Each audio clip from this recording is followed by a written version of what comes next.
We're going to get started in about 60 seconds. 60 seconds here. If you haven't taken the Chronotype quiz, you know what? Let me do something too.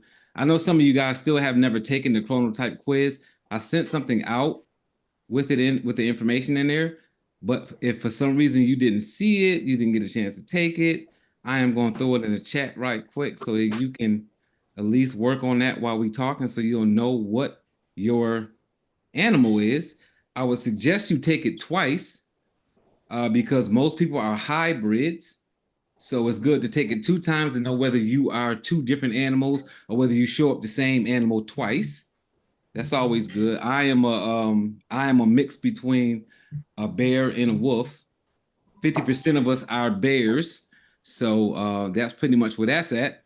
I'm gonna spend more time talking about the bear just because I know 50% of the population is bears. So, and all of the hand waving, hello, Erica. I'm trying to get to this list. Oh, something else I'm gonna throw in there. There's a book by the name of The Power of When. And this book is a great book that coincides with what we're talking about tonight, which is your ability to know when you should be doing specific things. That's what chronotype and your circadian rhythm and all these things are about. It's about you understanding when you should be doing certain things that your body needs to be doing, when is the best time of the day to do it, all of those different things. So there is a book called The Power of When. And if you don't have the book, if you don't want to spend the money on the book because your budget may not allow you to, I found the book actually on YouTube where the audiobook is already there. So I'm gonna put the link inside the chat so you can listen to the audiobook from YouTube if you want to. And listening to this book, The Power of When, will really help you bring all of this together, your chronotype, when you should be doing things, so that everybody truly has a better understanding of what this means. If you don't know anything about chronotype already, this is truly about understanding when you should be going to sleep, when you should be waking up, not only how many hours of sleep you need, but also what is the block of time that you should be sleeping in. Because this is giving you the energy that you need, taking naps, taking breaks, maximizing your day and optimizing everything you're doing, right? Everything from your workout to having sex to whatever you do for your daily job, whether it's you own a business, whether you're a 9 to 5er, it doesn't matter what it is. If you understand when your body should be doing things, it makes it easier for your body to do them. So understanding how all of that works with your body really does help you get through the day a little bit easier. So when I break down the bear's actual work day schedule, it will allow anybody that's a bear on here today to be able to literally look at their calendar and say, I can put these things in place in my calendar. You will not be able to put them all in place simply because your workday may not match the bears because of your job may not allow you to do certain things at a certain time. You may have kids, you may have grandkids, you may have different responsibilities. Some people are taking care of their parents. There's all kinds of different reasons why somebody's schedule may not work out that way, but it should. This is the best way for you to be. But we know because of the way the world is set up, we can't always be in position to do things when we think we should, just simply because, right? We got kids, we got family, we have jobs, we have businesses that we run. So it doesn't always allow that to happen. Me personally, because I'm self-employed, I take a nap, I would say at least 6 days a week. There's sometimes on a Saturday or Sunday, depending on what's happening, whether I'm running errands with my fiance, whether I'm in a situation where I'm running errands for my 17-year-old son. It depends on what I'm doing on a Saturday or Sunday, but most days, and definitely Monday through Friday, I certainly take a nap for anywhere between maybe 25 minutes and 45 minutes on a day-to-day basis. And for me, with my chronotype, the way I use my energy, that works out perfectly for me because of the way that I work and the way that I spend my time. Hold on, let me see if I can get this muted here. So it really does work out well for me to be able to take a nap, somewhere between 3 o'clock and 6 o'clock so that I can finish out the rest of my day. I'm going to show you guys a preview of my calendar where you'll see where the way my chronotype is set up, I'm a wolf. I'm more wolf than I am bear. I have a mix between the two in my hybrid, but that wolf is the late night person. So if you've already taken a chronotype quiz, if you already know what your animal is, if you can go ahead and put it in a chat so that I can get an idea of what people's animals are, it'll help. But that wolf is that late night. So I literally go to bed about 3 o'clock in the morning and I get up at 9 o'clock in the morning. The days that I don't do that, I adjust my calendar so that I can see and so that my mind knows that I'm not sleeping at that particular time. And I have everything from sleep to running errands. Everything is on my calendar so that my chronotype matches what my brain knows about what my schedule, because my brain is looking at my schedule through my eyes when I look at my calendar every day.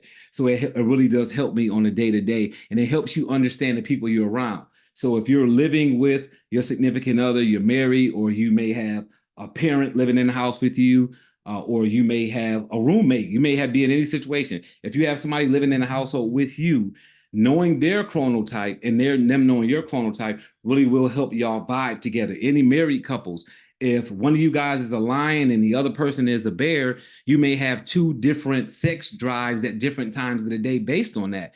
And you may be thinking that y'all missing each other in sex, meaning, right, I want to have sex this time, they want to have sex this time.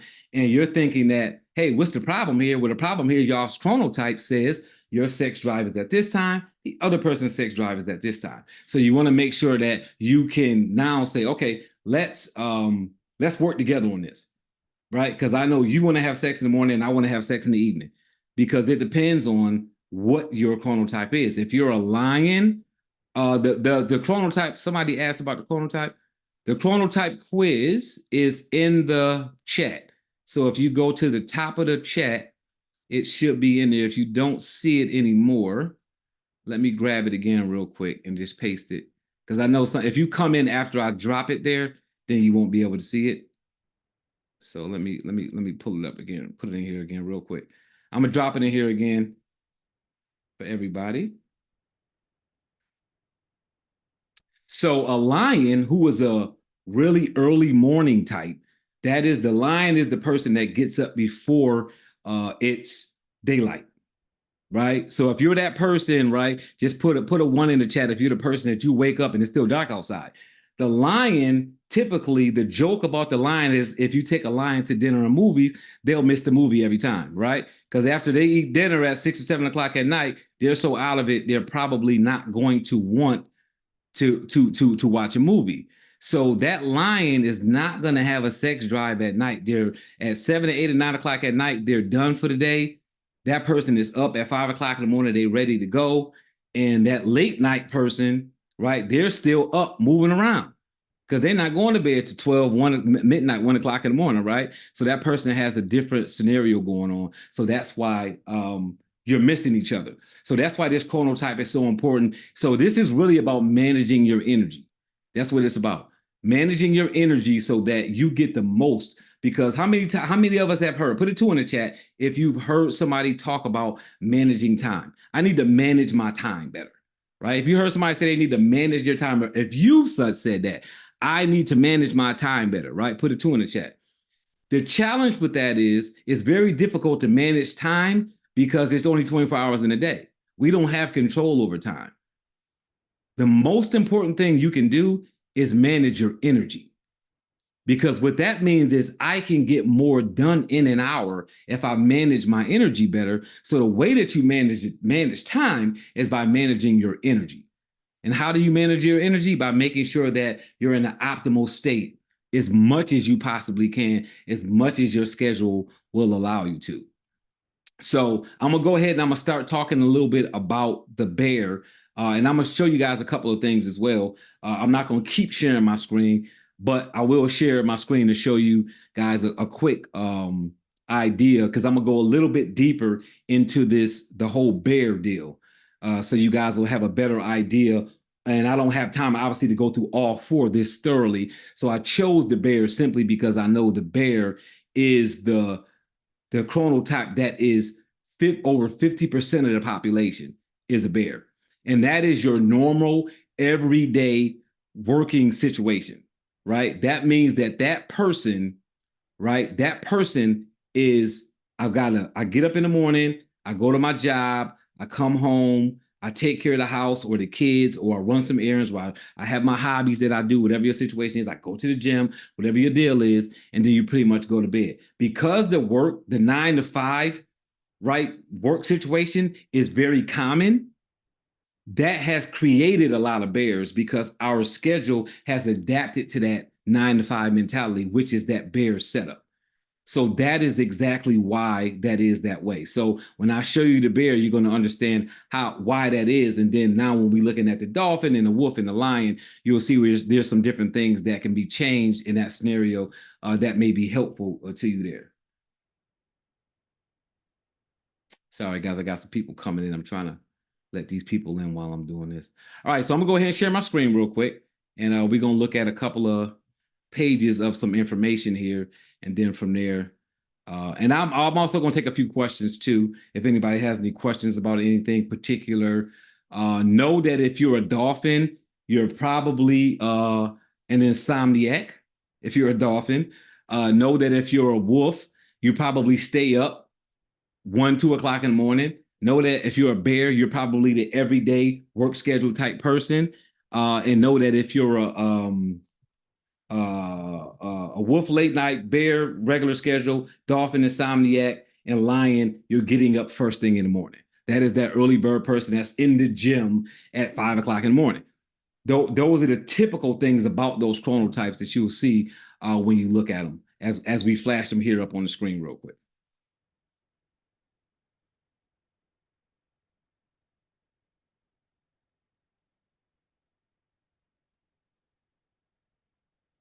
All right.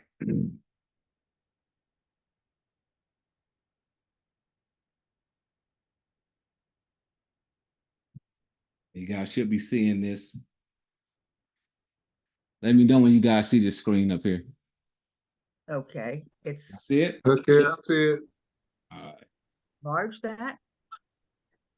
All right. So you said, so did somebody say make it bigger? We got it. Thank you.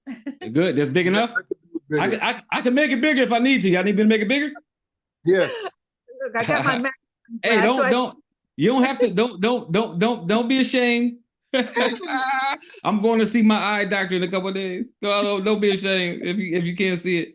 Right. So, and I'm gonna breeze through this because this is basically some of the things that I mentioned. Just understanding the chronotype, introduction to each chronotype, a discussion on how you identify the chronotypes. You identify by taking the quiz. That'll let you know. Remember to take it twice.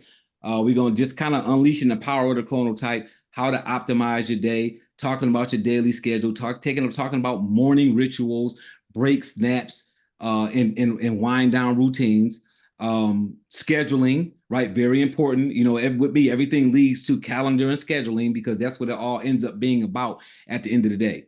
Maximizing your energy, focus, productivity by aligning your activities with your chronotype. And that's what we're going to be looking to do, guys. Maximize your energy with your chronotype.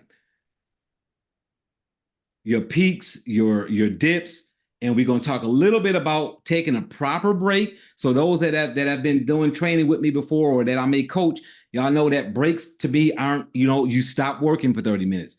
A break is MODS. So I'll explain what that acronym means. And I'll talk about not only naps, but how to take a energy nap, which is the nappuccino. And again, for those that's been working with me for any amount of time, y'all have heard me mention the nappuccino before for people who can take caffeine. I know some of you all may not use caffeine, may not like to use caffeine. Dolphins shouldn't be using caffeine. So a nappuccino is not going to work for a dolphin, but it will work for everybody else. Strategies for improving sleep quality, consistent sleep schedules, meaning that you should be going to bed every night at the same time, even on the weekends. Even on the weekends, because that creates a consistent sleep schedule for yourself, which gives you healthier sleep, which gives you more energy when you get up, right? Because we want to use natural remedies to have energy.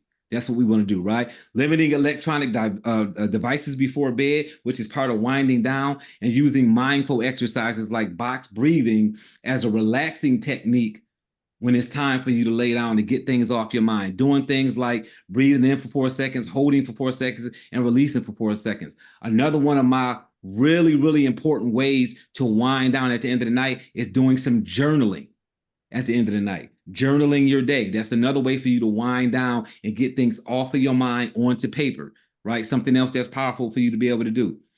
Tips for working with your chronotype, aligning your schedule with the chronotype, creating a sleep schedule, getting regular exercise, and making sure that your bedroom is dark, quiet, and cool when it's time to go to bed so that you get good sleep. Now, I know some of these bedroom tips are going to be difficult if you live with somebody else because they may not like the room to be that way. So in my personal situation, for those, again, that know me, I'm transparent. So all the people who I either coach or I train, y'all know my world because I talk about it when I'm training and I talk about it when I'm coaching you.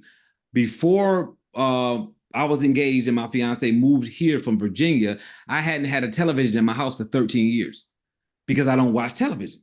So I may stream something, but I didn't have any televisions in my house because I don't ever sit and watch TV. I'm just too fidgety for that, and I don't do it. And I don't like to have a TV in my bedroom, so I never had one in my bedroom. Well, her, on the other hand, she loves to have TV. So I went from no TVs to 6 TVs in the house. So now when I go to bed at night, luckily, because she goes to bed a lot earlier than me because she has a full-time job that she has to be at in the morning. She's normally asleep by 11 or 12. I'm normally getting into bed at 3. So when I come in the bedroom and cut the TV off, she's dead asleep so it doesn't bother her. But she needs the TV to be on to go to sleep. And I don't want a TV on at all when I come in the room. Like when I'm going to bed, I'm going to bed. I go in the bedroom to go to bed, if that makes sense. So I don't want it to be a television on. I don't want it to be any light. I want it to be 68 degrees, so it's nice and cool. And I want it to be dark, and I want it to be quiet, right, when I lay down. So that is a great way to get some healthy sleep, some peaceful sleep in those situations. We're not going to do no classroom exercise, obviously, because we are in a virtual situation. So let's look at this bear real quick, right? Bears form the majority of the population, like I mentioned earlier. They are typically outgoing and friendly, cautious and open-minded, and easy to talk to, and they tend to avoid conflict. They are not adventurous. They take comfort in the familiar. However, bears prioritize happiness for both themselves and their close ones. Now, these chronotypes, guys, are going to be just like signs, whatever your zodiac sign is. You are not going to qualify for everything. So if you're seeing something here and you're thinking, that's not me, don't worry about it. That just means that you don't fall in that particular category, but you could still be a bear. Just because you don't avoid conflict don't mean you're not a bear. These are just different things that are prominent in some bears, in most bears. So if you don't have that, don't disqualify yourself from this. If the quiz said that you're a bear, then you're a bear. You may just not do that particular thing, right? So 6 a.m., right, is when you're typically getting up and you're going to bed at about 10 p.m. Now, there is a such thing as a late bear. And a late bear will typically stay up to 11 or 12 o'clock. And you'll see that the danger in that, right, what you see on that 5th bullet point, right, their only problem is just like bears, right, they are anytime, just like actual bears, they are anytime hunters. And sometimes deadlines drive them to sleep deprivation. What does that mean? That means that bears, even though they should be going to bed about 10, so they can get up at 6, so they can get themselves, start their morning, and then get to their job that might start at 8 or 9 o'clock, they sometimes stay up because they're trying to do a deadline, or they might be helping their kid with homework, or they might be cleaning the house, doing some things around the house, or they might be catching up on their favorite series, right? Bears have a tendency of staying up an hour or two, sometimes longer than they should, and then still getting up at the time in the morning that they should get up. And when that happens, they end up being sleep deprived because bears are one of the only chronotypes that actually need 8 hours of sleep. Wow. So if you're not getting 8 hours of sleep and you're a bear, you're probably going to be sleep deprived. Now, keep this in mind too. People's bodies are different. People go through different things. People bodies and minds adapt to things. So if you're thinking, I'm a bear, right? But I don't need 8 hours of sleep. That could be totally true. You may be a bear that doesn't need 8 hours of sleep because you have trained your body otherwise because of what your work schedule is, or you may have done that when you were having children and having to stay up longer than you wanted to and getting up earlier than you want to. So our chronotypes do change. So again, don't let those little instances make you feel like you're not a particular chronotype, because that doesn't mean that. That just means that you've made some adaptations in the way that you move. So let's look at the bear workday schedule. Let's look at the morning time, right? 6 o'clock to 10 o'clock, that morning time, kind of what a bear should be doing in that particular time. So you see at the top where it says 1 in 2 people are bears, right? They got to go with the flow type personality. Normal work hours, get it done group, right? These are the people who get up, go to work, get the job done, come home, do whatever they do in their house that keeps their house up, and then they wind down, and then they lay down around the same time every day, right? So that is that individual. So you may be that person, or you may know that person, right? Because it's 50% of the population. Waking up gradually, so that's 6 o'clock to 7 o'clock time. Aim for a consistent wake-up time, even on the weekends. Use natural light or gentle alarm to ease into the day. These are all little small things that will help you with your energy when it comes to being this particular chronotype. Hydrate and light exercise. So from 7 o'clock to 7:30, drink a glass of water, get your body moving with a brisk walk, yoga, or some light stretching. This will boost energy levels and it'll boost focus. Remember, building energy is there's a lot of natural things you can do. There's a lot of supplements you can take that are natural supplements that will help you boost energy. So you will hear me say time and time again, you should not be putting caffeine in your body until you've been up for at least 90 minutes. Because your body has natural endorphins that will wake you up. And it takes about 90 minutes for your body to top off with your natural wake-up endorphins. So when you throw coffee into your system 30 minutes after you gotten up, because I know some of us, right, we still wiping sleep out of our eyes, we cutting that coffee pot on it. And the real professionals, you got your coffee pot on a timer. So when you get up, it's already making your coffee, right? So we putting that coffee in our system before 90 minutes, and all we're doing is putting caffeine on top of what our body is naturally doing to wake up, which is not the best thing to do.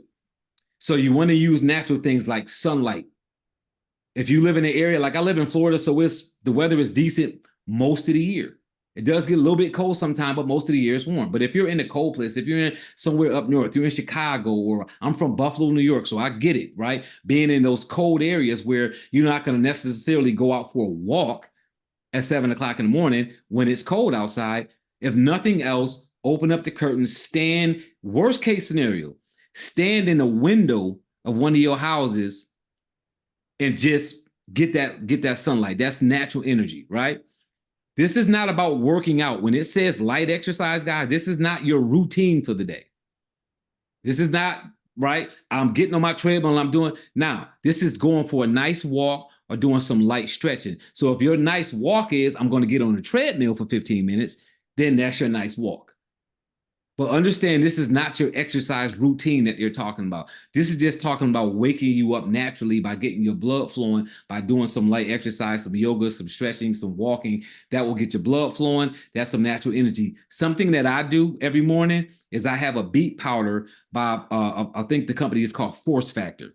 They have a beet powder, and I take the beet powder, I take a scoop of it, I put it in some water, I put some ice cubes in there, I shake it up and I drink it, and it helps. It's nitric oxide. It helps your blood flow, and it really does wake you up, right? So I drink that because I'm in Florida. I do go for a quick walk. I put my headphones on and I either listen to music or I listen to whatever audio book that I may be listening to at the time.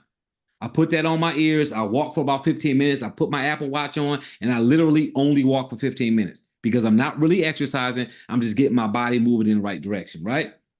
And every chronotype should be doing that, right? We're just on the bear right now. This is just a different time of day for the bear than a lion would do it. A lion is going to do it earlier in the day because they're typically getting up about 5 o'clock in the morning.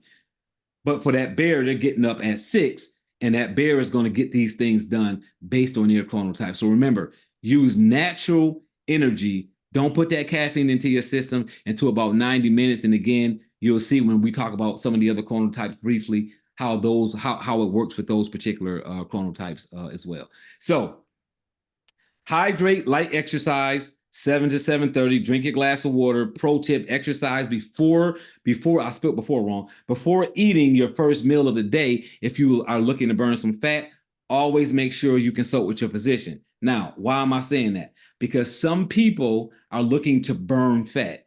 If you're looking to burn fat, then unless your doctor is telling you otherwise, you should probably go for that little walk before you eat, before you put something on your stomach.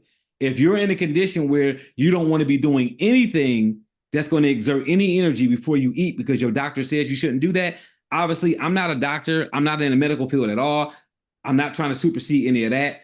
If your doctor says that you need to have something on your stomach before you do any kind of moving around, then please make sure you do that. If you're looking to burn fat, the best thing to do is to always do something that will burn energy, burn fat before you put something on your stomach.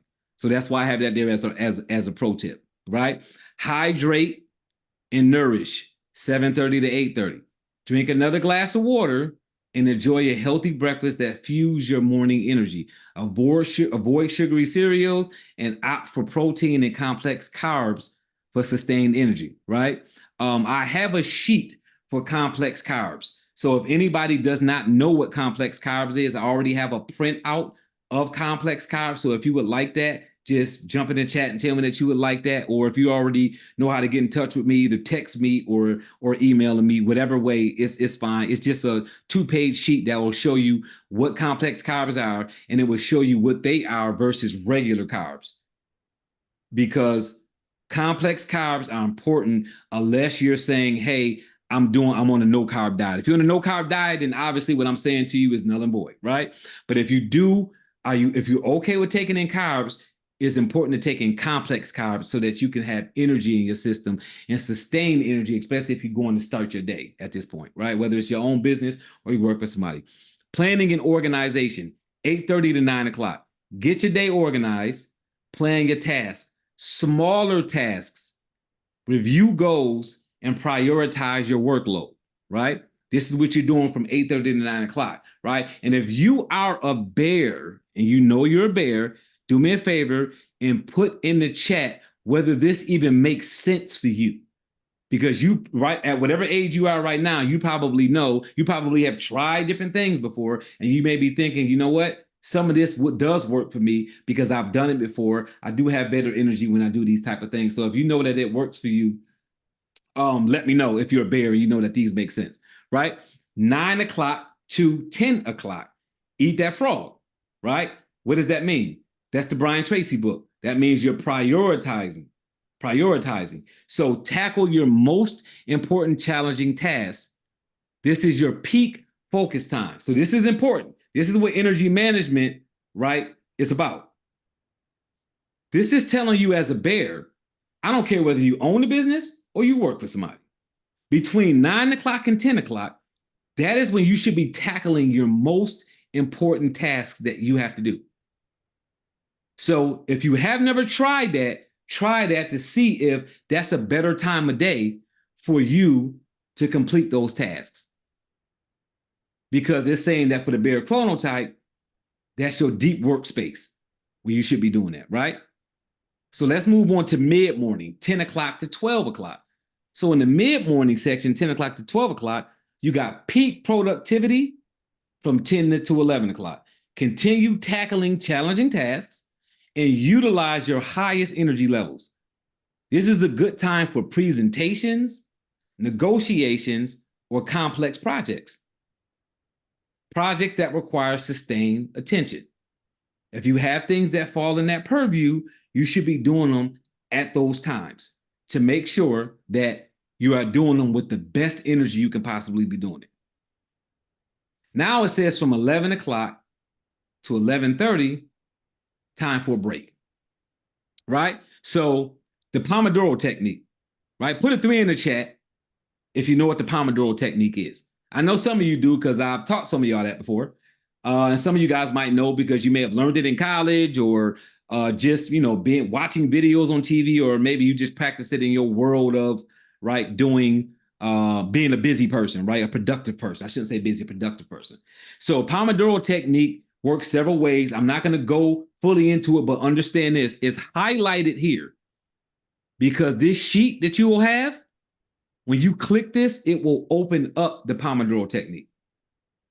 So you actually will have this, right, so that you can use it. So you don't have to worry about what it means. It's all there. But what it generally is, so that you just have an understanding, is what a Pomodoro technique is. It's a way for you to structure your day so that you can take breaks and work at your peak performance. That means that you can say, I'm going to work for an hour and then take a 20-minute break. And you have a timer set to do that. And you can work it out whatever way it works better for you. Some people work a timer up, some people work a timer down. But typically speaking, a Pomodoro technique is you're taking a break for 5 minutes, right? The general consensus of a Pomodoro is you work for 25 minutes and then you take a 5-minute break. But you can alter that based on your personality. If you want to like to work for an hour and take a 15-minute break, then you do that, right? But let's talk about that break, right? So when you see under pro tips, it defines that MODS that I talked about, right? Because when you're taking a break, you want to take a proper break. That means that you move, you go outside, if you can, because again, if you're in a cold area and you don't want to go outside, then you can't go outside. Look out the window, just get some sunlight, get some energy, right? Detach from the work that you're doing. Detach means what? That means that you can't text somebody about the work you're doing. That means that you can't call somebody about the work you're doing. That means that when you take that break, whether it's 20 minutes, 40 minutes, or an hour, you have to detach from the workload that you were working on when you took the break. And you have to socialize with somebody or something. So for those that have pets, you can talk to your pets. That qualifies. So you can talk to the babies, you can talk to the pets. If you got a parrot that talks back, that's great. But you need to socialize. So call somebody, not texting back and forth. That's not socializing. I mean verbally having a conversation. So call somebody or talk to somebody. Again, if you're playing with grandbabies or playing with pets, that does qualify. But you need to take an actual break, right? If that makes sense, put a 4 in the chat. So MODS. So when you hear me say take a proper break, MODS, that's what I mean by MODS, right?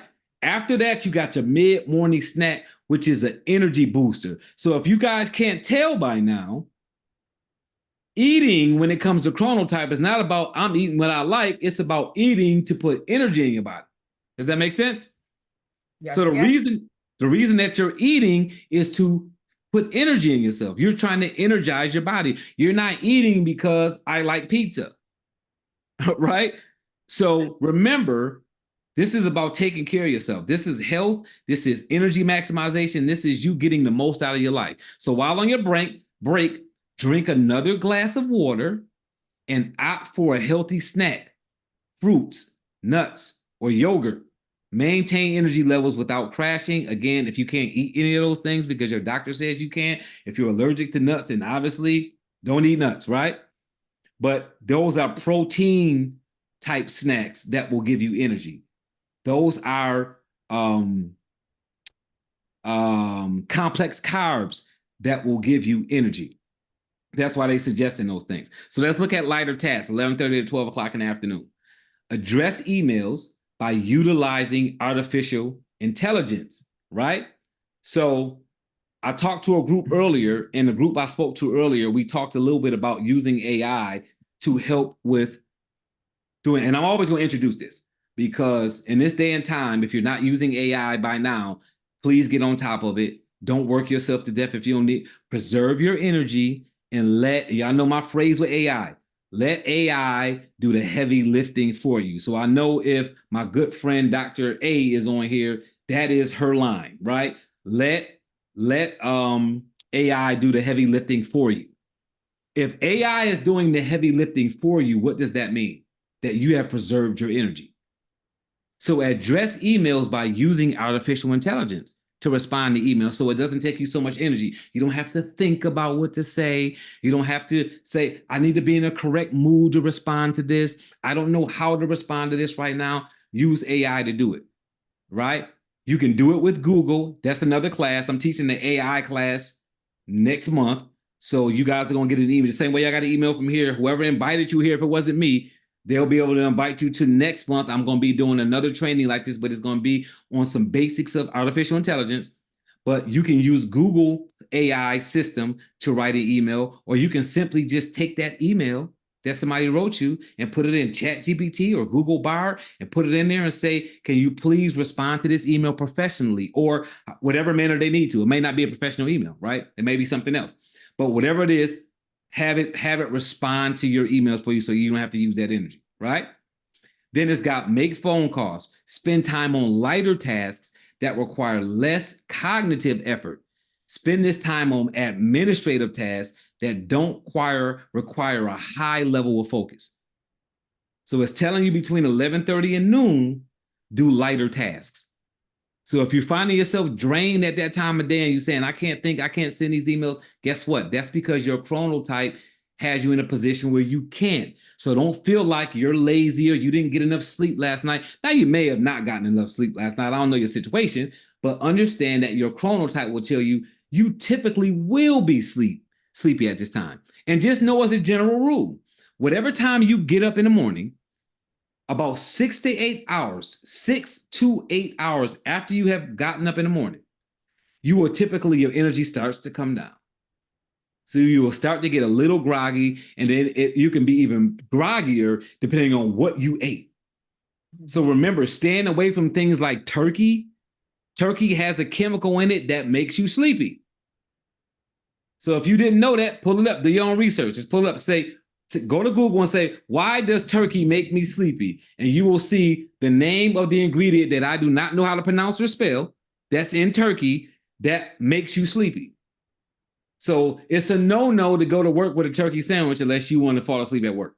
Does that make sense? Put a 5 in the chat if that makes sense. So that's why I tell you, stay away from things that's going to make you sleepy. So let's look at lunch. No, excuse me. Let me see. Where am I at? Okay, lunch in early afternoon, 12 to 4. 12 to 4, right? Enjoy a healthy and balanced lunch that provides energy for the afternoon. Avoid heavy meals that can lead to afternoon slumps. 12 to 12:30. And break, 12:30 to 1 o'clock, we're taking another break. And light activity, remember, MODS, move, go outside, detach, socialize. After that, light activity. Take a short walk, stretch, or listen to calming music to avoid post-lunch drowsiness. Put a 6 in the chat if you know what post-lunch drowsiness is. We don't want post-lunch drowsiness, and we definitely don't want turkey at lunch because that's going to cause. So for those, I can't see everybody on here, but in the African-American community, we call that itis. But it's not really itis. It's really that we're eating something that's making us sleepy because it is not the right type of food that will give us energy. It is something that's making us sluggish, right? It's making us drowsy. So if you change what you eat during your lunch and during your breaks, then it will help you either sustain energy or boost your energy. Administrative tasks, 1 o'clock to 2 o'clock. Focus on tasks that require moderate attention. Emails, phone calls, paperwork, meetings, brainstorming, collaborative work, or data analysis. One thing that I've realized about being in a place where I'm getting a little bit sleepy, that is a great time to collaborate with people because the energy of dealing with other people will wake you up. So if you ever get in a brainstorming session at your job, or maybe you got people that you collaborate with through Zoom or some virtual meeting platform, if you're getting a little bit sleepy and you have brainstorming set up at that time, being in this meeting with other people and discussing ideas will wake you up and get you over that little slump, right? Those are some little tips that you can do to boost your energy to get you out of that place so that you can stay active and stay optimized to get through your day and get as much done as you can, so that when you actually go to sleep at night, you feel like you accomplished something, right? You want to go to bed knowing that you had a great day, you accomplished what you needed to accomplish, gets you some proper rest, and then get up and do it all over again, right? So that's why we're doing it that way. Pro tip, you could also use this time for learning and development, training, reading industry publications, or attending workshops to expand your knowledge. You could also do that.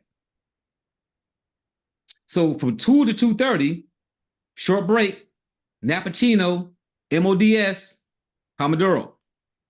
So for those that don't know what the Nappuccino is, the Nappuccino is how you take a nap after you had a quick shot of coffee, which creates a Nappuccino. So when you wake up from the nap, you're like Superman or Superwoman. You're bouncing off the walls, you're back energetic, you're ready to tackle the rest of your day. So how does the Nappuccino work? Again, I've got a sheet for the Nappuccino. So that sheet will allow you to take a look at how you do it. But I'm gonna briefly explain it because it's simple anyway. It's not a whole bunch to it. Whatever your form of caffeine is, whether it's an energy drink, whether it's a cup of coffee, whether it's a cappuccino, whether you take a caffeine tablet, I don't know what you do. Whatever you do for caffeine, you're taking that shot of caffeine and then you're laying down to take a nap immediately. You're setting your timer on your phone for 25 minutes. 25-minute nap. It takes 25 minutes for caffeine to kick into your system. So what happens with the Nappuccino is when you lay down after you've taken that caffeine, when you get up, you're floating because the caffeine kicked in, you woke up from your nap. So as soon as you pop up from that nap, you're like, boom, you're ready to go. You focused, you got some energy, you got you a little bit of a nap. Now, if you got a 9 to 5 and you can't take a nap somewhere, then that's a completely different scenario, obviously. If you work from home, you may be able to manage to do this. It depends on who's in the house during the day. I'm lucky enough to be in the house by myself during the day. My 17-year-old son is at school and my fiance is at work. So in those situations, I'm good. But sometimes I'll tell people, hey, if you can take a nap in your car, do that. I do not suggest that for women. Don't take a nap in your car unless you work somewhere where there's a gate and people can't come in there unless they work there. Obviously, if you're in a secure environment and there's security driving around a parking lot and there's cameras in the parking lot, then you can take a quick nap in your car. If you're lucky enough to work for Google or Apple, they've got little pods you can go lay in and take a nap. So lucky you if you work there, because they encourage you to take a nap at Google and Apple because they know that it restores your energy. So that's how you would work that. So on that short break, you can use it as a Nappuccino, you can use it as the traditional MODS, or you could just do it as a Pomodoro break, take that break and then get back to work. So 2 to 2:30, that's that break. Avoid your afternoon slump, MODS, get some fresh air, listen to some music, listen to a podcast, listen to some educational. Do some light stretches, get that blood flowing, because that blood flowing will do what? Give you natural energy, right? Your other option is that good old Nappuccino. And then from 2:30 to 4 o'clock, collaboration. What kind of collaboration products production do you need to be having? Within your business or your job, right? If you aren't in control of when the collaboration happens, then there's nothing you can do about that. If you are the boss, if you manage a team and you call when the collaboration meetings happen, if you know that you're a bear and that your chronotype says that you need to be doing collaborations between 2:30 and 4 o'clock, well, lucky you can set that up that way. And now you can work on collaborative tasks or team projects that require communication and shared creativity. That is what a bear is doing between 2:30 and 4 o'clock, right? Make sense? Now, let's get into this late afternoon, evening with the bear. So 4 o'clock to 5 o'clock, wrap up and reflection. Delegate remaining tasks. Review your accomplishments. Do your daily journaling. Set tomorrow's goals. That's what you're doing between 4 o'clock and 5 o'clock as a bear. Wrap up and reflection. Relaxation, decompression, social interaction between 5 o'clock and 6 o'clock. Commute home unless you work from home. Wind down from work. Enjoy common activities, reading, listening to music, spending time in nature, right? Enjoy time with the family and friends, engage in hobbies, or pursue personal interests. This is also an ideal time to engage in light physical activities that promote relaxation, doing some more walking, possibly going to the gym, doing yoga, doing some swimming. And swimming is a really powerful exercise. You know, it works all the muscles. It's a great energy exercise. It's really good unless, of course, your doctor is saying no go. And that's something that you got to work with your doctor. So anything that has to do with exercising, just remember, talk to your physician just to make sure that you're not following your chronotype, but it's bad for you because you have a medical condition, something pre-existing that I obviously don't know exists, and it will prevent you from doing that. So 6 o'clock to 7 o'clock, healthy dinner and enjoy family. 6 o'clock to 7 o'clock. Have a dinner, balanced dinner that promotes relaxation and sleep quality. Avoid heavy meals close to bedtime, right? Avoid heavy meals close to bedtime. So have dinner with family or friends and engage in relaxing hobbies or spend time outdoors. That could be in your garage with the garage door up. That could be on your patio, on the deck, whatever you've got going on in your particular area. Just spend some time outdoors. That fresh air does help. Light activities from 7 o'clock to 8 o'clock. Engage in calming activities like reading, light stretching, or spending time with loved ones. Spending time in nature can prepare your mind and your body for sleep. Got one last section here. Pre-sleep routine, 8 o'clock to 10 o'clock. Preparing for bed, 8 to 9. Avoid stimulating activities like screen time. I know that's going to be difficult. That means no phone. That means no tablets. That means if you read at night, it's particularly better for you to read an actual book than to read off of your tablet or your e-reader. Because when you're a bear, when it starts to get into that 8 or 9 o'clock hour, you want to stay away from screens so that you can get a good night's rest. Again, I know in this day and time that's difficult. I'm not saying this is going to be easy stuff all the time, but I'm saying this is what's going to give you that proper energy, that proper health, and allow you to optimize you getting yourself to the next level, right? No caffeine, no strenuous exercise that late at night. If you're going to the gym at 8 o'clock at night, then you're not going to be going to bed at 10. Because you're going to be high, you're going to be energetic, right? After gym and a shower, you're not getting into bed and laying down. Most of us aren't because your body has created that energy now, right?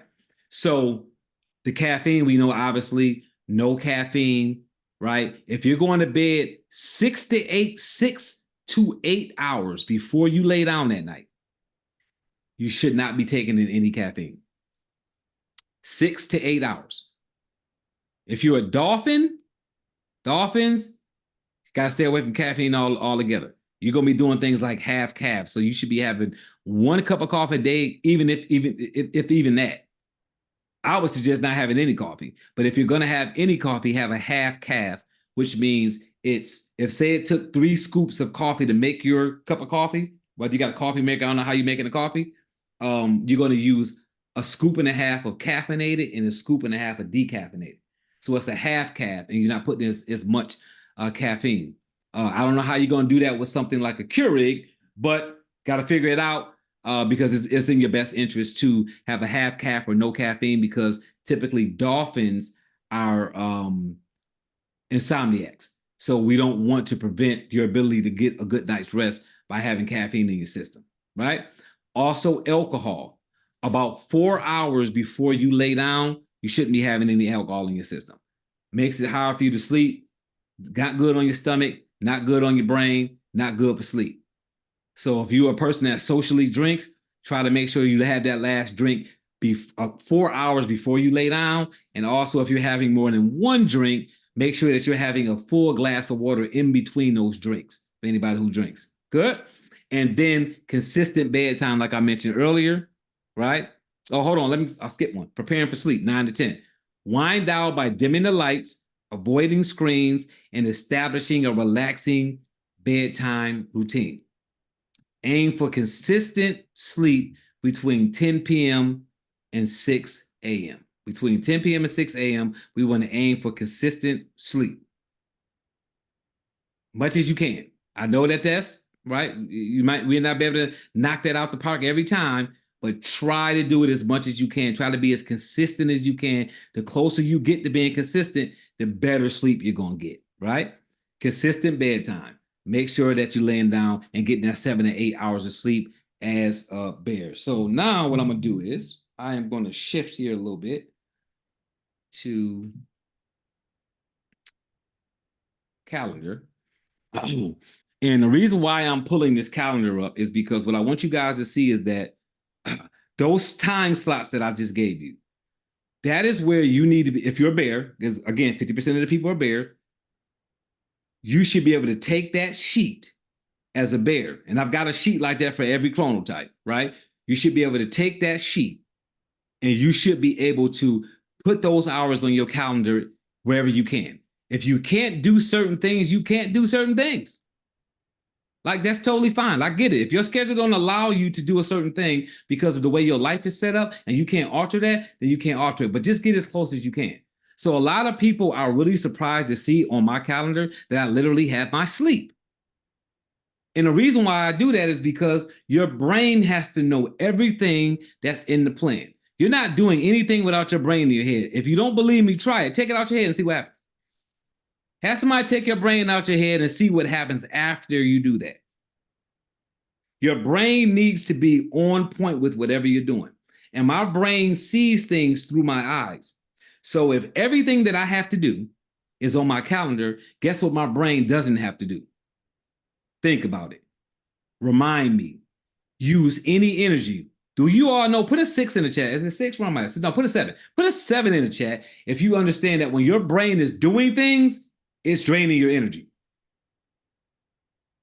It's draining your energy, which means that you shouldn't have your brain doing anything that it doesn't need to be doing. And why in the world would I have my brain remembering what I need to do when Google will do that for free? I need my brain to be creative because I don't mind it using my energy to be creative, because me being creative hopefully will create income for me. So because that's creating income for me, the creation, right, is creating income. That's a good use of that energy.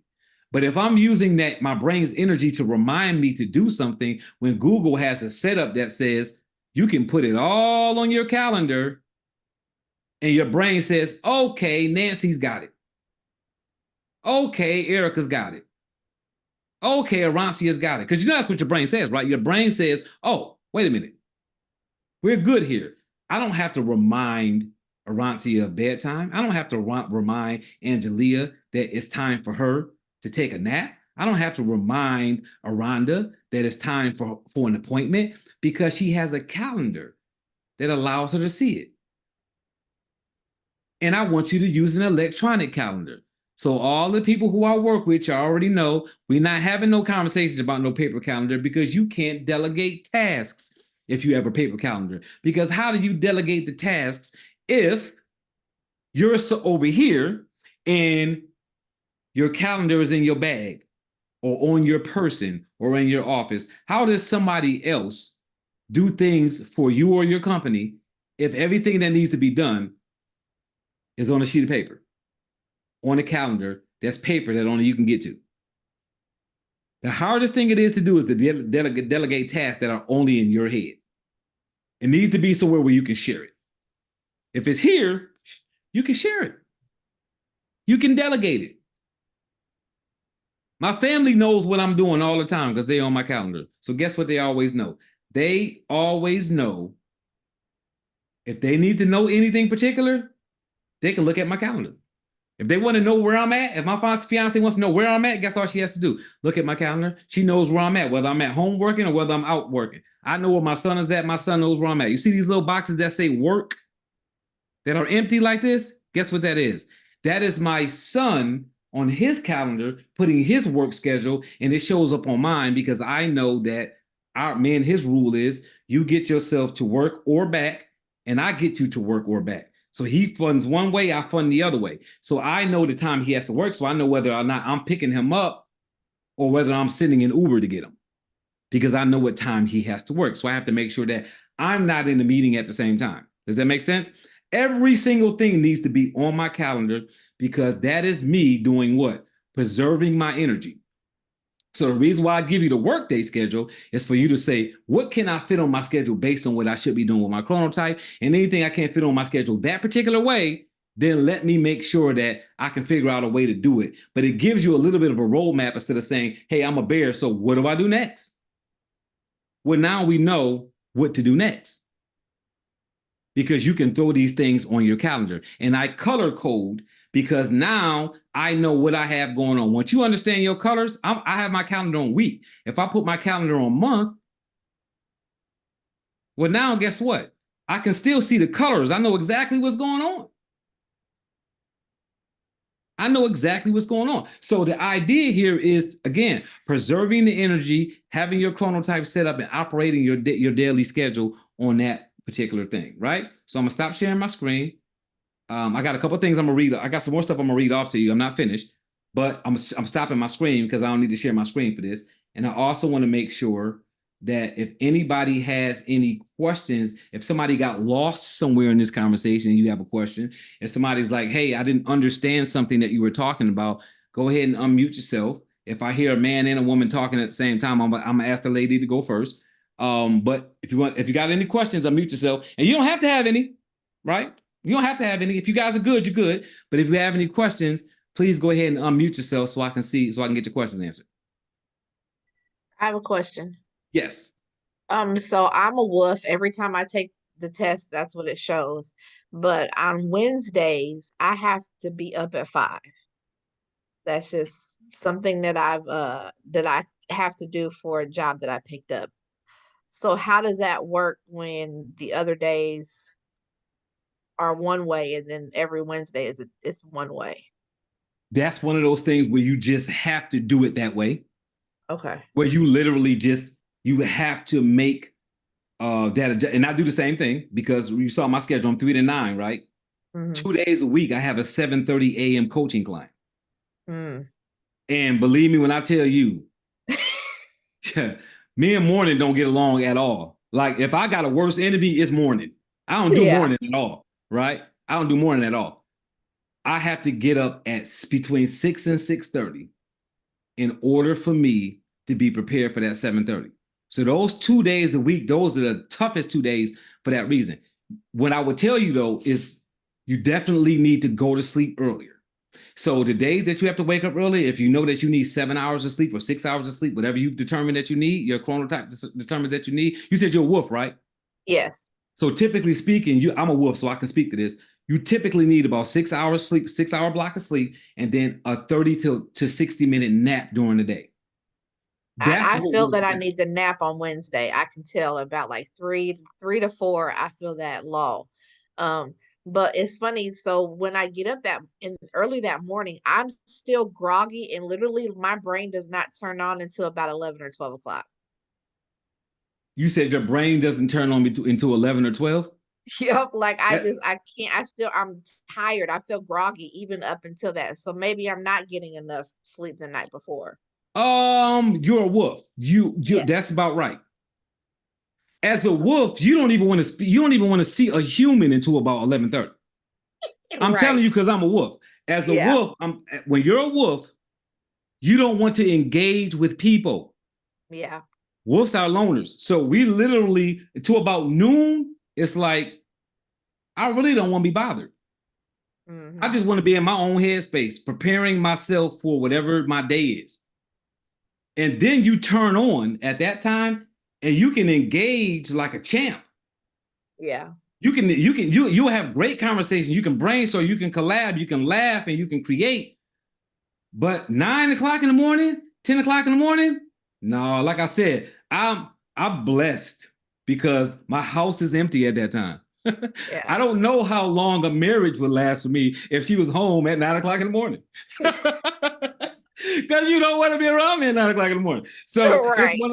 So now I can go to my office and I'm to myself, but for the most part, a wolf just does not want to be bothered at that time. That is typical for a wolf. Okay. So in your circumstance, that's what it is. If you can stay away from people, do it. If you can't, it's all about, at that point, it's about mindset and controlling, because you really are in control. Yeah. So if Wednesday you have to get up early, make sure that you get in that same 6-hour block of sleep, which means whatever time you need to go to sleep the night before to get up at 6 o'clock, which means that whatever your day looks like on Tuesday, make sure you're wearing yourself out. So you can go to bed a little bit earlier on Tuesday night so that you can get up on Wednesday at the time you need to do your day, but then take a nap midday. Take a nap midday for maybe knock off somewhere between 20, 30 minutes up to maybe 45 minutes. When you wake up, shake it off, wash your face off, brush your teeth, you'll be good. If you do a nappuccino, you're going to wake up and you're going to fly out whatever window is open. So that's how that'll happen. But it's about managing that and understanding that so that you don't, because when you start doing that, your body is intentions, right? I'm a person that believes wholly in intentions. I don't care what you're doing, it's what you intend to do. When your body sees that you are actually trying to stay within your chronotype, your body will meet you halfway. But if you don't care, your body is going to treat you like, okay, you don't care, then why should I care? Right. So you've got to make an attempt to do it as much as you can. Obviously, we know if you got a newborn at home, if you're taking care of your grandkids, if you're taking care of an elderly parent, that some of this is going to be thrown off, but just do as good as you can. It's like the gym, right? You don't have to, you're not trying to win a gold medal when you're going out to that gym. It's do what you can. If you can only do 30 minutes, 3 days a week, that's better than not going at all. Right. So do what you can. Do what you can. Keep looking back at the chronotype. What you'll realize is over time, you'll start to get better at staying on track with that chronotype. Does that make sense? It does. Thank you, sir. Absolutely. I saw Aranda. Am I saying it correctly, Aranda? Yep, you are. All right, good stuff. How are you? I'm great. Thank you, Coach. Thank you, Miss Barbara, for inviting me. I'm so glad I'm here. I want to talk about sleep because I've been literally doing some really research on sleep. Okay. My husband is always cold and I'm hot. And we don't have a television in the bedroom because he doesn't want it in there. He's not a big TV watcher. So there's no TV in the bedroom. But I was on Amazon looking for a natural light to wake me up. I also understand after researching of getting, a lot of sunlight, which helps release that dopamine for me, that melatonin for me to prepare for sleep at nighttime. So I don't really know I don't know if I should give me a weight blanket or something because he's always saying he's cold.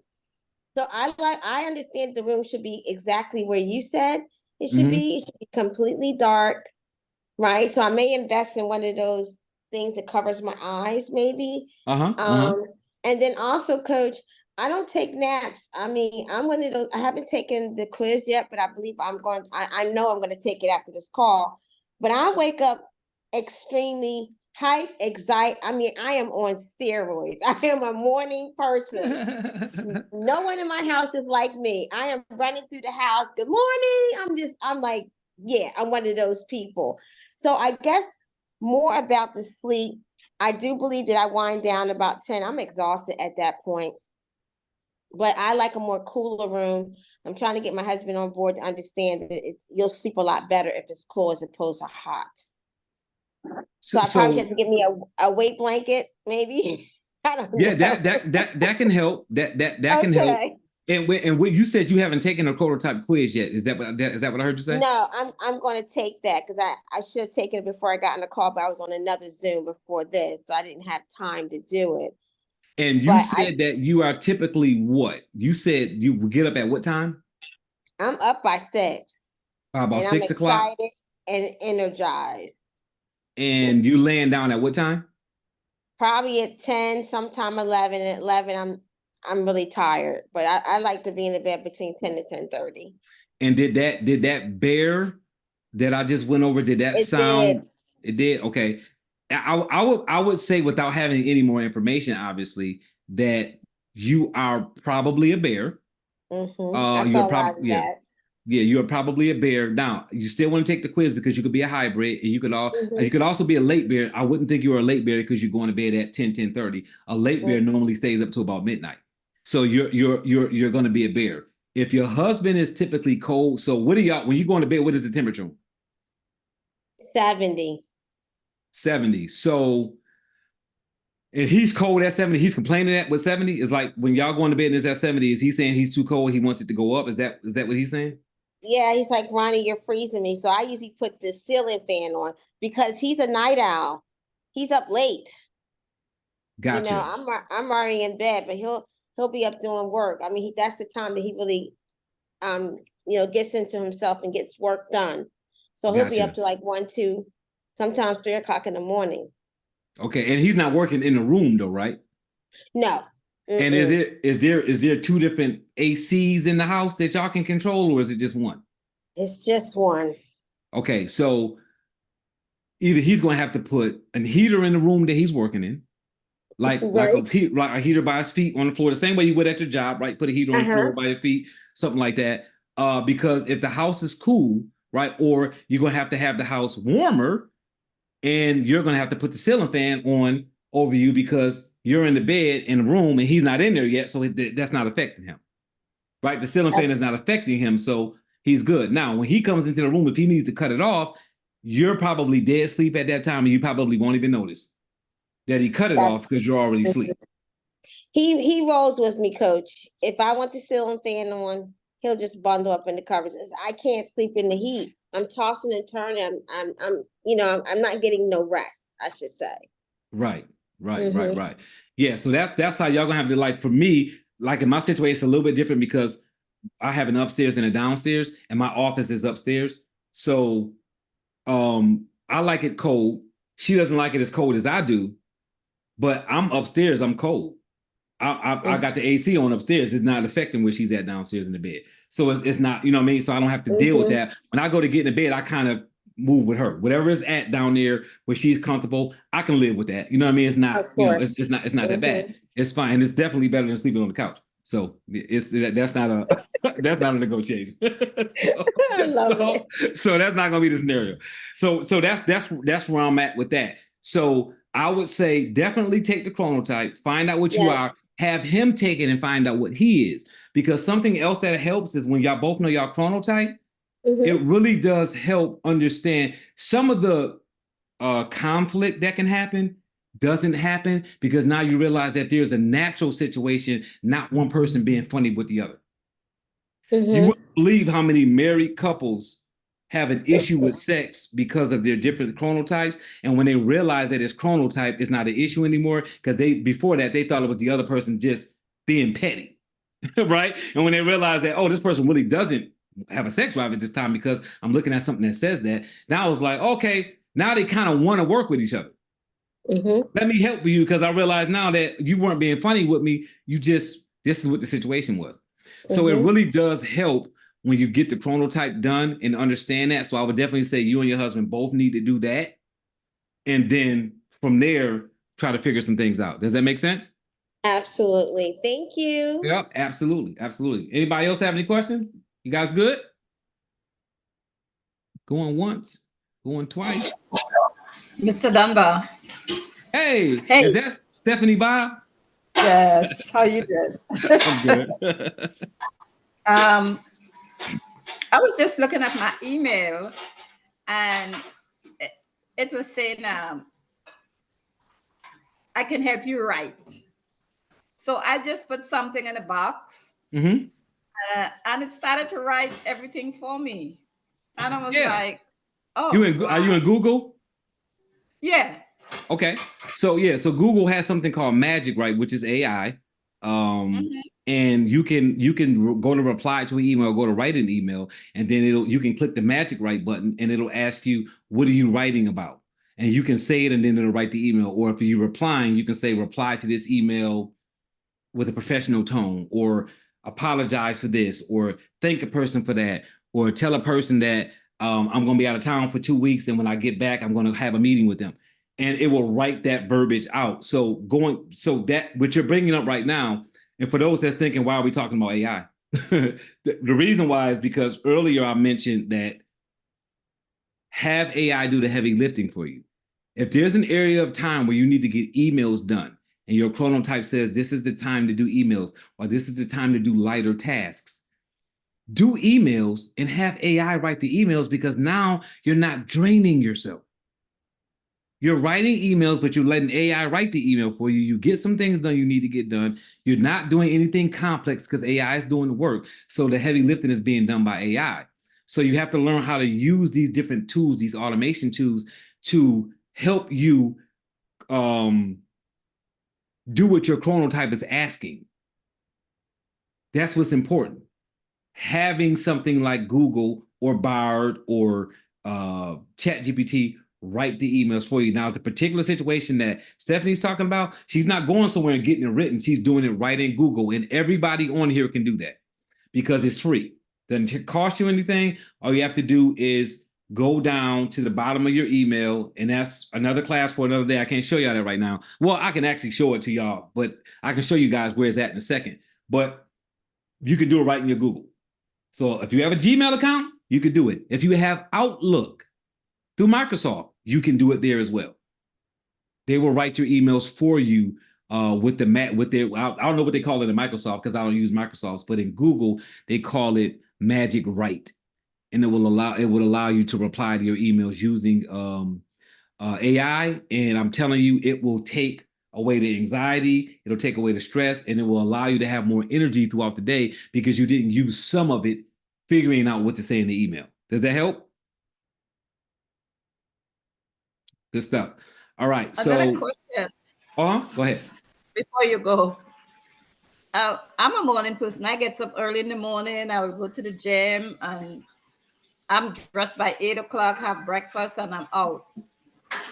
3 o'clock, I'm sleepy. And I have to learn to take naps. I would come home and I would say I'm going to take a nap and I'm doing something else. But I have to learn to take naps. Yes. And that is, and what you're saying is natural. Like when you just said you're getting sleepy at that time, that's because you've been up 6 to 8 hours. Most people start to drain 6 to 8 hours after they got up. They start to come back down. You've reached your peak and now you're coming down. That's why they say and do some less strenuous things at that time. Take a nap because you have the lifestyle that you have to be. I'm a coach. So as a coach, I can't give more energy to my 10 o'clock client than I give to my 7 p.m. client. So I have to take a nap so that I'm back at 100% so that my evening coaching clients get the same energy from me. So I have to do that for myself. Plus, I enjoy taking a nap. And I'm like you, Stephanie. It was a time in my life where I didn't take a nap. I mean, I'm not talking about 20 years ago. I'm talking about 5 years ago. You know, I was that, I sleep when I die guy. And some of y'all been knowing me long enough to know that I was that guy. Like it wasn't no sleeping. It was up all day, up all night, up all day, up all night. And then, I'm 48 now. When I got about 40, that was a wrap. And my body was like, no, we ain't doing that. So I would go sit down somewhere and my body would totally crash. Because my body was like, you ain't gonna lay down, I'm gonna take the sleep. And when your body takes the sleep, the problem with that is now you're sleeping at an inopportune time. So it's better to have control and take a nap when you can take a nap. Take a nap scheduled. Now you know that you don't have anything that you need to be doing but taking that nap, and now you can schedule your work around your nap, and now you're at the percentage of energy that you should be at, and you didn't miss anything because you didn't fall asleep unexpectedly. There's nothing worse than falling asleep or being somewhere and being tired. That's a bad feeling, right? That's a really bad feeling. So I'm gonna spend 30 seconds showing you guys something real quick, and then I'm gonna move on to look at some of these other chronotypes real quick. What I'm gonna do is I am going to click on the same email I clicked on earlier and did this because I already know that I can do it. And I'm not gonna write an email. I just want you guys to see where this is at so that you will know where to find it on yours. And if it's not, if you look on your email and say, I don't see that, Coach Dunbar, just send me an email and I will reply to the email with a link that you need to click on to make sure that you have access to Google Magic Write. Because there's a link that you have to click on to accept it. Some of you have done it before because I've done it in a class and you may have taken that class. If you haven't taken that class or somebody else hasn't showed you how to do it, you may not have access to it. So don't freak out if you don't see it. Just send me an email and say, I don't have that Magic Write button, and I will send you the link. And as a matter of fact, I will put the link in the chat just in case you're having that problem. The link will already be there for you all to look at. So I'm gonna share my screen real quick. So if I was replying to this email, right, I would hit reply. And y'all obviously see, right? And I'm gonna go ahead and make this bigger so it'll stand out.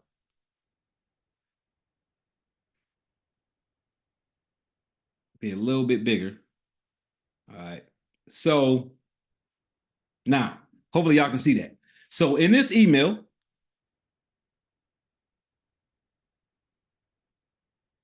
you see down here, I've got my editing tools, right? And then down here, I've got insert signature, which is a little pen. Oh, wait a minute. Hold on. I can't do it here. Sorry. Let me come out of here. I'm not in the right email because I don't have it set up in this email. Let me go to my other email.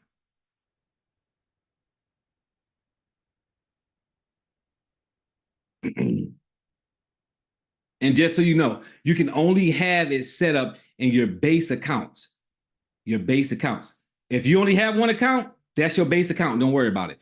Me personally, I have like 7 different Gmail accounts. So my situation is a little bit different than somebody else's will be. Let's look at an email from Billie Jean. And let's go to reply to that. When I go ahead and I click reply,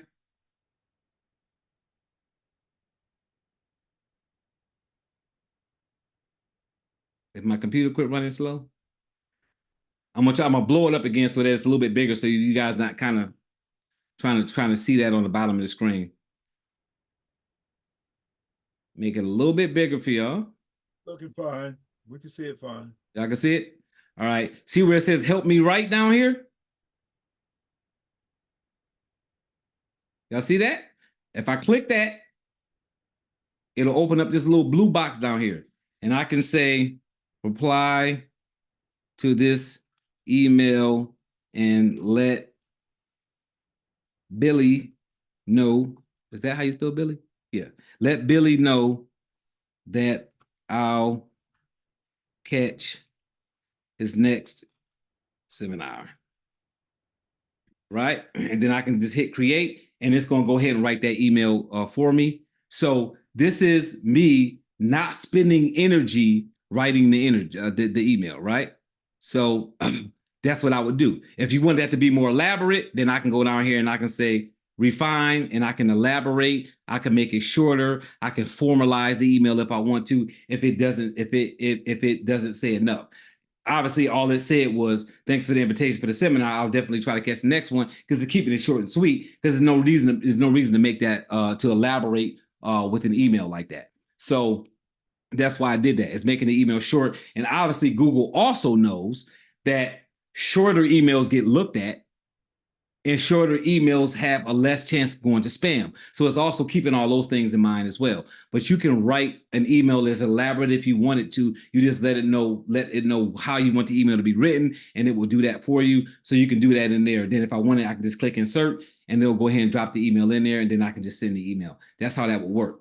So know that you can get that email written for you at any given time that you need to, so that it will take away from you having to spend your time doing that. So I'm gonna look at something else. I'm gonna pull up these other, because I know that there's other chronotypes, and somebody's probably sitting here saying, I'm a wolf, I'm a dolphin, I'm a lion, and you didn't mention anything about those. So this wolf, this is the wolf, nocturnal hunters. 15 to 20% of the population is a wolf, right? Medium sleep drive. All the wolves in the house, you already know, we're not waking up with one alarm. I got 3 alarms on my phone, right? First of all, my first alarm is my fiance. So when she gets up, I get up because I walk her to the door when she's going to work. But then guess what I do after I do that? Jeopardy question. Yeah, I go back to bed. I go lay right back down in that bed and I have my alarm set. And when I have my alarm set, guess what? It has to go off 2 or 3 times before I get up. So I have enough sense now, knowing my chronotype, that if I actually want to get up at 9, I need to have an alarm that goes off at like 8:15, one that goes off at like 8:30, 8:45, and then another one that goes off at 9. If not, I will not be up at 9. So keep that in mind. If you're a wolf, you're going to need a couple of alarms to get up. We're moody pessimists, but incredibly creative individuals. So typically speaking, if you're a wolf, you can probably attest to this. You probably get up talking to yourself, like, having these conversations with yourself about why the world is the way it is. That's the conversation you having. You're not having it with somebody else. You just do that with yourself. That's why in the morning, we don't want to be bothered with nobody. We're trying to work all this stuff out in our head before we get started, right? They are impulsive and adventurous, but tend to over dramatize from time to time and react with emotional intensity. They prioritize pleasure before all, which is why they rather sleep than work in the morning. We are most alert around 7 p.m. and most productive late at night. Wolves have no idea why lions get up at 5 o'clock. We have no idea why bears get up at 6 o'clock. When somebody tells me that they're in the gym at 5 o'clock in the morning, I'm thinking to myself, you are crazy to be up in a gym at 5 o'clock in the morning. Why when you can be asleep? I don't want to be woke that early in the morning. So wolves just don't understand because we're up in the middle of the night doing stuff while it's nice and peaceful and nobody can bother us, right? Aranda, is that your hand up again or is that from last time? Going once? Going twice? Oh, Okay. I'm sorry. No, let me lower my hand. Oh, okay. You good. All right. So 7 to 7:30, set that alarm. First alarm at 7 o'clock, second alarm at 7:30, right? Who are you kidding? 7:30, glass of water, no coffee, stand in front of the window, soak up the sunlight, eat your breakfast, only if you are hungry. Don't eat breakfast because the world says you should get up and eat breakfast. Wolves don't typically want to eat in the morning because we've been up late at night and we ate at night. So a wolf is probably eating at midnight because they're not going to bed to 3. So you're not really hungry at 7 o'clock in the morning. So don't eat just because, right? Get up, have a good breakfast. That doesn't normally work for a wolf. I typically don't eat until about 1 in the afternoon. Now, I'm not saying that's when you need to eat. I'm just saying that's typically when I eat because once I have my coffee 90 minutes after I've gotten up, that kills my appetite. I'm typically not hungry until about 1 o'clock in the afternoon. That's me personally, right? Outdoor exercise, walking or something light. I do a 15-minute walk, 9 a.m., planning my day, right? It's too early for coffee still. 9 to 11 o'clock, do not open your mail. Do not socialize. Alone time for you. That means I'm not answering emails. I'm not talking to anybody unless I have to be talking to somebody. And at that point, I'm preparing myself. Obviously, I'm a coach, so I am talking to people sometime at 10 o'clock in the morning, most mornings. But I have learned to know how to deal with that. But typically speaking, a wolf does not want to be bothered until about 11 o'clock, right? Then it says 11 o'clock, okay, now you can have your coffee.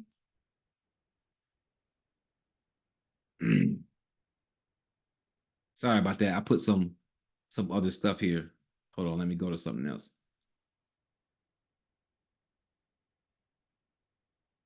Bear with me 1 second. And actually, you know what? Y'all don't even have to bear with me. Hold on. I'm sorry, I didn't mean to do that. I don't know what I'm thinking about. I'm actually on the copy, so I don't have to. All I gotta do is take it over there. I was thinking I was on PDF. So 11 o'clock to 1 o'clock, busy work. 1 o'clock, take a walk, eat your lunch. What else?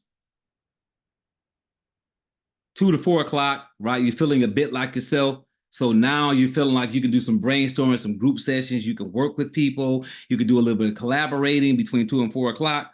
4 to 7 o'clock, all other guys are tired and eager to go home, but you are still going strong. Energy peak, acute creative powers. So a wolf, we activate at a different time.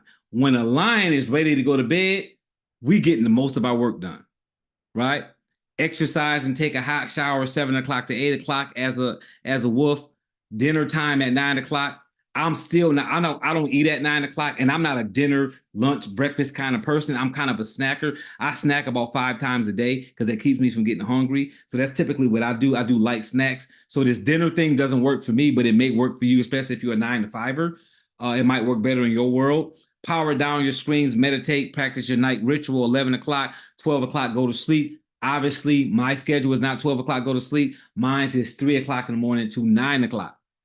So I have my wolf schedule is set up a little bit differently than some other people's would be. So if you're a lion, and if you're a wolf, put wolf in the chat. If you're a lion, put lion in the chat if you've taken the quiz and you know that. 15 to 20% of the people are early birds, right? Morning hunters, right? Lions don't need an alarm to wake up in the morning. When they say a morning, they mean while it's still dark outside, right? They are the get to the top overachievers. They are the tacticians. They are stable. They prioritize their health and their fitness. They are most productive early in the morning. They are most alert in the afternoon. And by early evening, they are too tired to do anything but sleep, right? So they don't need an alarm. 5:30, 5 o'clock, 5:30, boom, they're ready to go. They're eating a high protein, low carb breakfast, right? They're meditating, they're practicing their morning ritual, right? They're having their coffee between 9 and 10 because they've been up from 5. They got about 5 to 5:30. They're having their first cup of coffee 3 hours later, right? 10 to 12, best time of the day for them to schedule their meetings if you're a lion, right? Maybe a good idea after all. A lot of time it's past since breakfast to munch on a protein bar or 2 between meetings, because the protein bar will give you some energy. So it's good to munch on a couple of protein bars or anything that's a complex carb that's going to give you energy, whether you have an energy smoothie. Some of y'all may be making smoothies at home. Y'all might be going to a smoothie place. Get you an energy smoothie, something that's high in protein and complex carbs so it can wake you up. Eating your lunch at 12, 1 o'clock to 2:30, not a good time of the day to be around people as a lion. Spend it doing some solitary tasks, some brainstorming, right? And get these off here for y'all real quick. 3 o'clock to 5 o'clock, administrative tasks. 5 to 6, if you can, go to work earlier so that you can leave your office by 4 to 4:30, right? Between 5 and 6, you will need exercise to boost your energy. Exercise might just be you doing some stretching, some yoga, right? So typically what I suggest for a lion is, this is a kind of a pro tip for a lion. If you work a job that says you need to come to work at 8 o'clock in the morning, if you've been there for some time and you're willing to do this, you're willing to take a shot at this, go to your boss and find out whether or not they'll let you come in at 7 o'clock. Because you get up at 5 o'clock in the morning. So you can probably come at 7. If you can come at 7 and get off an hour earlier, that gives you a little bit more time in the evening to get a couple of things done before you crash because you went to work, and you don't want to waste your good energy not being at your job yet. Does that make sense? So if your job will allow you to do that, go in an hour earlier if they'll let you. Have a chronotype conversation with them. See if they'll let you do that. Go in earlier so that you can leave the office a little bit earlier, right? Go do some stretching, go to like some kind of class, a Zumba class or something that will give you a little bit of energy. Get that energy, because that'll help you finish off the rest of your evening as a lion. Proteins, fats, and carbs for dinner, right? Netflix, family, friends, right? Nothing too taxing between 7 and 10. A lion probably will not last at 10 o'clock, right? Depending on what kind of job you have or what kind of business you're running, what kind of energy you have. Know that if you live with a lion, they don't want to deal with your foolishness after about 8 o'clock. Don't ask them a bunch of questions. Don't tell them to engage in nothing with you. They don't want to do nothing. They're winding down at that point in time. That lion is winding down. So when y'all saw me talking about winding down, I'm showing you guys a brief lion schedule. I have a detailed lion schedule like the same way I have for the bear I went over in the beginning. I just don't have the time tonight to go over all 4 that thoroughly. So understand, the same one that you saw for the bear, I have for the lion, dolphin, and for the wolf. But I just don't want to, right? I don't want to drag this training out too late this evening. So we're going to be closing out here very shortly, actually. So just keep in mind with that lion does not want to be bothered with a whole bunch of conversation. They don't want to do any figuring out. Don't be talking to that lion about household finances at 8 o'clock at night because they don't want to hear that. That's not their chronotype, right? Turning off all screens at 10 o'clock, 10:30, you've been woke since 5:30, you'll be soon asleep. That's what that lion chronotype looks like. As lastly, that dolphin, I know we got some dolphins on here. Light sleepers. Why are you a dolphin? Because dolphins sleep with one eye open because they're scared they're going to get eaten by their prey. Now, we know that you don't think somebody's going to eat you, but you are concerned about issues. You got anxiety, you're worried about issues going on in your household. There's a problem going on in your world, and you're thinking about that problem, so it's forcing you to stay woke because you can't sleep thinking about the sky is falling, right? Whatever the sky is falling for you. That's part of being a dolphin. You're an insomniac, right? That's only 10% of the population. You're normally introverted, right? You normally have a low sleep drive, and you have a tough time falling asleep. Please stay away from caffeine. Please stay away from naps. Those are the enemy. So do a half caff or no caffeine at all, right? So sometimes check with your doctor to make sure, run some tests to make sure that you don't have neuroticism, because that is something that is found sometimes in that dolphin chronotype. So just make sure that you don't have that. And if you do, make sure your doctor tells you how you can deal with that. Dolphins are most alert when they need it least, late at night. They don't need to be alert late at night because they need to be getting some sleep, but they are alert late at night, unfortunately. So they are most productive different times of the day. So if you're a dolphin, put I don't know what number we're on. We might be on 8 right now, but I don't know. Put an 8 in the chat. If you're a dolphin and you're thinking, I'm productive at all these different weird times, it's never the same time. Dolphins tend to be energetic and most productive at random different times. It's not even the same time every day.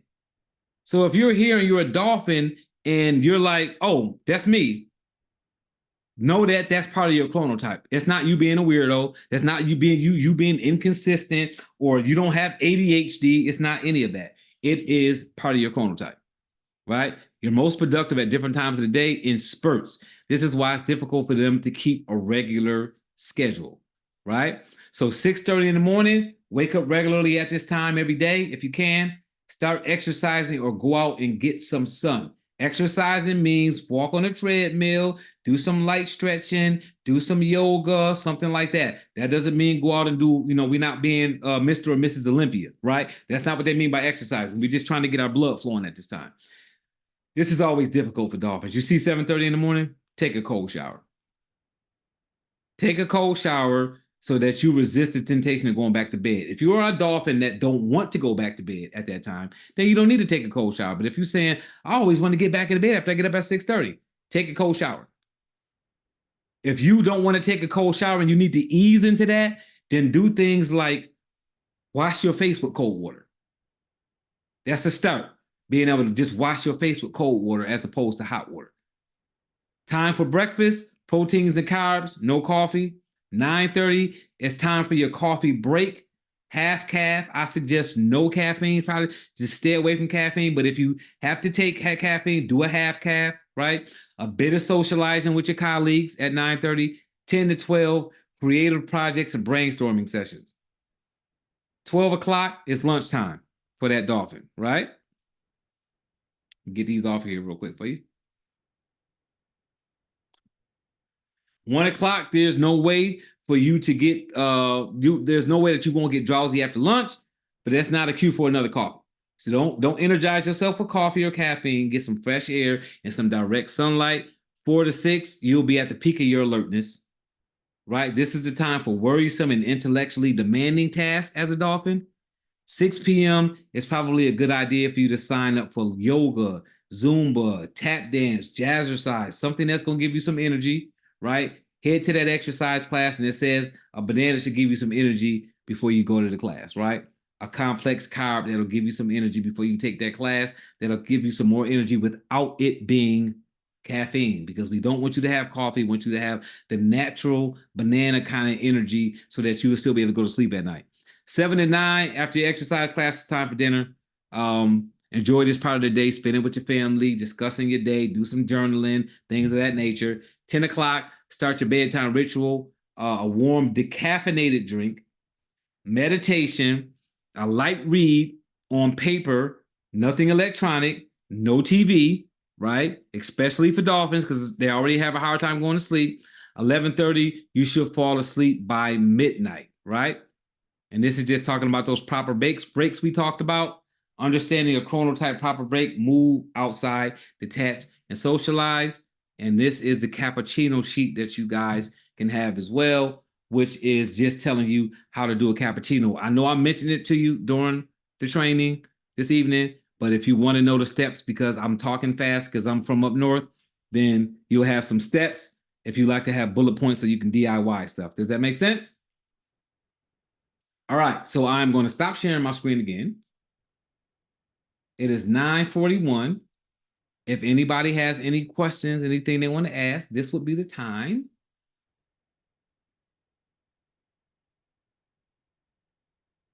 Going once. Going twice. Okay, that means that I did a good job, or y'all not interested. One of the two. Yes. Yes, Ricky, I can hear you. Amazing job. So you have some faith-based, they do the fasting. Mhm. How does that play in that part of this whole dynamic of carrying out fasting with all the things that are happening? You know, Oh no, absolutely. This is where you prioritize. So if you're whether you're religiously fasting or you're fasting because that's just part of right the health, because we know fasting helps your body heal, which is a beneficial thing. So whether you're fasting religiously to purify, right, to get yourself in the right spirit with your God, or you're fasting because you're letting your body heal, that is going to supersede the chronotype. And the reason why is because you're doing something for your body with that as well. Does that make sense? So you're doing you're doing a positive thing for your body by doing that. So that was superseded. Now, let's say you're saying I'm fasting, so I'm only for 24 hours, I'm only drinking water, right? No food. Then you're going to have to deal with the part of fasting that says you can't put any natural energy things in your body because you're only drinking water. So if you can, what I would suggest, if you're fasting, that you certainly would like, unless you're a dolphin, I would say taking a nap 6 to 8 hours after you've gotten up, if you're fasting, will probably be helpful to you to take a nap, right? So that you can give yourself some more natural energy because you can't eat anything. Now, if you can eat in the evening, let's say you're fasting where you can eat when the sun comes down. Right when the sun goes down. If you can eat then you just gonna change your plan and say, hey, look, I can eat in the evening. So in the daytime, I'm gonna do whatever it is that I need to do as far as my work schedule, right? I'm gonna not eat, and then I'm going to energize myself in the evening.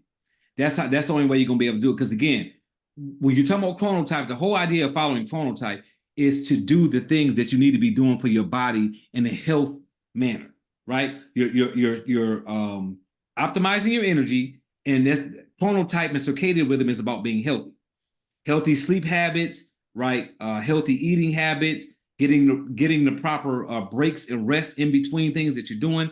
Well, fasting is another step in being healthy for yourself. So if you have to supersede a particular thing and say, while I'm fasting, I'm going to stop doing this way. I'm going to change my bedtime while I'm fasting. Those things are all acceptable because they're only for a time being that you're doing that. And you're replacing it with another healthy activity, which means you're still doing your body good. Does that help? Yes. Yeah. Yeah, absolutely. Absolutely. Did I see somebody else's hand go up? Did I see something? Anybody else? Y'all good? Everybody good? Okay. So next month I'm going to be doing something, and it's going to be all on AI. After I do the AI, I'm doing the AI first because when I'm going to go back through some of my trainings the months after that we're going to go back into Gmail training, calendar training, things that people need to see again, knowing how to use those tools, knowing how to fully operate your Google Calendar to benefit yourself, using all the tools, all the settings so that you get everything you need and you can really organize your day using that electronic calendar that doesn't cost you anything. Going through all the different settings in Gmail, understanding how to fully maximize the potential of using a Gmail account and getting a professional email through Gmail. That'll cost you about $7 a month, $6.99 a month, where you've got an actual professional email if you're a business owner. If you work somewhere, you don't need a professional email on Gmail. I mean, I'm talking about a person that's running some kind of business. No more at gmail.com, unless it's just your personal email that you're sending to people for personal things. It needs to be a business email so that you can operate as a professional and use all of these tools that Google have as a professional, if that makes sense. So we're going to get into those mechanics, but we're going to do the AI first simply because AI is going to be infused a little bit into some of these practices, and I don't want y'all to not know what AI is before. So when we do that AI training next month, it's going to be very light. I'm not going into anything totally in depth. I'm going to be talking a little bit about Google Bard, because it's attached to Google, and I'm going to show you guys how to use Google Bard to do things in your Gmail account, to do things in your calendar account, to do things in everything Google. Using the AI from Google, their large language model, to communicate with your Gmail account and your Google Docs and your Google Drive and all those different things. So I'm going to show you how to use AI to do that so that you can use those things proficiently and maximize your time and let AI do what? The heavy lifting for you in that space. That's what we're going to be looking to do. So we're going to talk about Google Bard. We're going to talk a little bit about ChatGPT, not a whole bunch, just simply because ChatGPT, remember, is only giving you information up until 2021 unless you're paying for it. And I don't want to talk about something that you have to have a membership for in order to maximize it. So there's nothing wrong with ChatGPT, but I don't want people to have to buy something in order to maximize it. So if you want to buy ChatGPT, you do it on your own, do whatever you need to do with that. But we're going to talk about how you can use Bard as a large language model and really maximize AI in your day-to-day using that AI tool. And then we're going to talk about how you can use AI with Gmail, with Google Docs, with your Google Calendar, how you can use it to take away all of the mundane tasks that you would typically have to have a virtual assistant or a secretary to do. We're going to talk about how to do those things so that you can really ease yourself into making your day-to-day easier without having to hire somebody to do that. Is that fair? So that's what we're going to be talking about. So you guys will get an email like I did before. I'm going to set a calendar event up. I'm going to put it out there. I'll add you guys to the calendar. It'll email you and tell you guys what day is happening. And then I will send some regular emails out on top of the Google Calendar email that goes out. And feel free to invite anybody if you want to. It's free. It's not a paid training. It's just going to be something that I'm doing just on a monthly basis to make sure that I'm helping people move forward in these different spaces as a business coach. Does that make sense? Yes, yes. All right, good stuff. So if anybody has any questions, it's your last chance. Going once? Time to sleep. Time to sleep. See, she's already using her chronotype. Good stuff. So, guys, it's been a pleasure. Be looking at your email. If you don't see an email from me, just text me and let me know because it may have went to spam.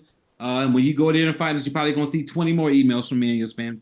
So so just make sure you take a look at that so that you can see whatever it is that I'm sending out so that you have all the things and put it on your calendar. So when we come back next month, I'm gonna ask you guys, did you change your calendar up based on your chronotype as much as you could so that you could benefit from having better energy levels and optimizing your day-to-day so that you're in a better mood?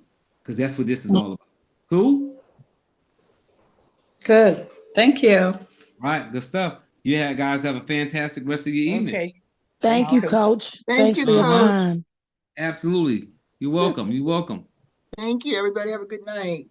Everybody. You Same too. to you. Everybody have a good night. Good night. Sweet deal. I heard from the developer that they heard was Where's my